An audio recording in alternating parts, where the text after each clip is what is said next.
Hello guys, now today I'd like to talk to you about a steampunk model. Now this is particularly a model that I entered in the Great Exhibition this year at Asylum, so Asylum 2019, Asylum 11. Now the model, anybody who was at Asylum may have seen this at the Great Exhibition, was this, which is Deep Sea Explorer 12. It's a model of a submarine on a nice wooden base, and today I'm going to talk to you a bit about how I made this, some of the techniques, some of the parts I used. So this is the model as it was featured in the Great Exhibition. So we have the main model of the submarine, we have the description card, and we also have a replica piece of Victorian newspaper article, which I will talk a little bit about in this video as well. But first we'll look at the, in fact, let me first read the description card. So the description of this model is that it is a model of Deep Sea Explorer 12 and newspaper article. And that Deep Sea Explorer 12 was a prototype submarine boat lost during sea trials in 1882. It was initially thought to have been crushed in the depths of the Pacific Ocean, but the vessel's loss ultimately led to the bankruptcy of the Deep Sea Exploration Company in December of that year. The vessel was discovered in 1883, intact but abandoned, beached on Clipperton Island. The two-man crew have never been found, and over subsequent years there have been many wild theories as to their fate, including them being captured by pirates or consumed by a kraken. Now that's the description that I came up with to support this model. Now the model itself is almost entirely plastic, painted plastic. The main body here, the sort of Nautilus shell-shaped part, is the casing for a centrifugal extractor fan, which was absolutely free to me. I found it in a bin because my landlord at my last flat had the unfortunate habit of putting anything he ripped out of other flats into my bin. Every so often it led to a gem like this. Most of the time it was just rubbish. And yeah, most of what's on here is salvaged, all just stuck together with either something called plastic weld, which is the trade name for a substance, a dichloromethane based plastic glue, which is like a solvent plastic glue. Or for some of the things that couldn't be stuck with that are just stuck with super glue. I think there's possibly a few bits stuck with araldite on this as well. So the paint finish on this, as I may have said previously, I don't have an airbrush. I generally use spray paint. So it was an undercoat of this, which is just a Halford's red oxide car primer. And then a top coat of this, which is again just a Halford's car paint. Then I did a black wash, what I believe some modelers call an oil wash. It's just very watered down acrylic paint, just to run into all the detail and pick out all of these sort of black lines throughout. Just ages it down, makes it look dirty.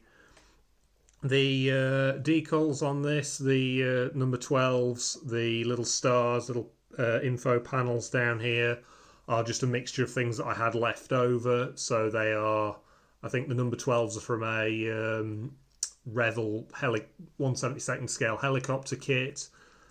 Some of the others are Warhammer 40k. Some of them are for an American military truck. And they are basically just what I happen to have left over that I put together to give it a few little details. The lighting on this is yellow flicker flame LEDs. Now, interesting thing about those is it's actually, due to the bizarre way that the world works, it is actually cheaper to buy Poundland packs of 4 flicker flame tea lights and dismantle them than it is to buy flicker flame LEDs off the internet. So these are LEDs from tea lights, and they are wired with a resistor to allow them all to run on 5 volts, so this just runs off a phone charger. Now, also it does allow it to be run off power banks if there's no power supply available, which is useful because for Great Exhibition entries for the Asylum, you're not supposed to run them off mains power. Now, as it happened, I could run this off mains power, but I had the provision there to enable it to run off power banks. Another thing to note, if something like this is transportation, if you're taking it to an event like the Asylum, something like this is quite delicate. So certain elements like this periscope actually just unscrews. It's just fitted on a piece of screw thread. This little hatch here just pops off. The rudder here folds. The glass domes just pop out, and then it makes it a lot easier to transport. So if we look around here, we've got a combination of rubbish and various bits of plastic strip. So if I just take you through briefly what's on this side of it, we have down here, these little tanks down here are bits of pen casing and pearlescent embellishments from the works. That's a piece of Slater's Plastistruct girder section. The little square there is a hanger tag, so a size tag from a clothing hanger. You've got most of the pipe work on here is copper electrical wire, just overpainted, in some cases not overpainted. These sort of interesting shapes down here, these feet, if you look just down here, the feet are like pocket clips from pens, and then underneath those two tanks are a couple of nitrous canisters that you just find in the street every so often. Around the back here we have this tank made up of 15mm plumbing fittings. The propeller is a computer fan, a graphics card cooler, I believe it is. We've got a Warhammer 40k missile launcher. We've got, again, bits of electrical wire, bits of pen casing, bits of plastic tube. These sort of part curved and part square elements, the same that have been used down here, are holders for pencil lead. So the lead that you put in a propelling pencil, they're little containers it comes in. The winch around here is wound onto a sewing machine bottom spool. I think there is a technical name for it, I'm not quite sure. Down here again we have pen barrels, we have part of a soap dispenser, we have just a bit of netting, bit of sewing thread, again sewing thread, more Plastistruct girder, a lantern from a set of Christmas tree lights, 15mm plumbing stop end, little bits of 1mm thick plastic card punched out with a leather punch. All of this sort of detailing on here is this stuff, which is evergreen plastic strip. You can buy it from model shops, you can buy it off the internet. It's a very good product for doing this kind of thing. And then, as I say, again on the top, if we just go up here, the hatch here is a cut in half sellotape spool and a thimble case. And the wheel on here is the only part on this that's actually 3D printed. I have a friend who has a 3D printer who occasionally prints me things, so that was something I asked them to print because it would have been a nightmare to fabricate. The little step irons here are just staples, just standard staples out of a stapler. That's a piece of thimble case. That's the clear part of the same thimble case. And then on the side here we have these large hemispheres, which are, of course, Christmas baubles. I think these were from Pound World, now defunct Pound World. If I just pop one of these out, it will allow you to see a little bit better inside. So inside we have quite a few bits in here, a few details. So we have this desk here, which is made out of a piece of plywood out the back of a photo frame.